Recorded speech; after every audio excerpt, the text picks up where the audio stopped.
ನಮಸ್ಕಾರ. ನಮ್ಮದು ದಾವಣಗೆರೆ ತಾಲೂಕು, ದಾವಣಗೆರೆ ಡಿಸ್ಟಿಕ್, ಕಾಶಿಪುರ ಅಂತ. ನಮ್ಮ ಹೆಸರು ಮಹೇಶ್ ಅಂತ. ಇವರು ನಮ್ಮ ಮನೆಯವರು ಶಿಲ್ಪ ಅಂತ. ನಮ್ಮದು ಜಮೀನು ಬಂದು ಒಂದು 6 ಎಕರೆ ತೋಟ ಇದೆ ರೀ. 6 ಎಕರೆ ತೋಟದಾಗೆ ನಾನು ಈಗ ಒಂದು 6 ಎಕರೆ ತೆಂಗಿನ ತೋಟದಾಗೆ ಒಂದು 2.5 ಎಕರೆ ಬಾಳೆ ಮಾಡಿದ್ದೀನಿ. ಮತ್ತು ಒಂದು 2 ಎಕರೆ 2.5 ಎಕರೆ ಖಾಲಿ ಇದೆ. ಒಂದು ತೆಂಗು ಇದೆ 1 ಎಕರೆ.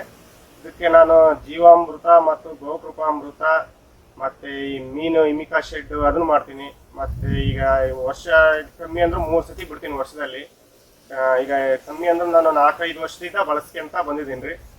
ನಾವು ತೋಟದಲ್ಲಿ ಜೇನುಹುಳುಗಳನ್ನ ಸಾಕಿದ್ದೀವಿ. ಅವು ಚೆನ್ನಾಗಿದ್ದವು.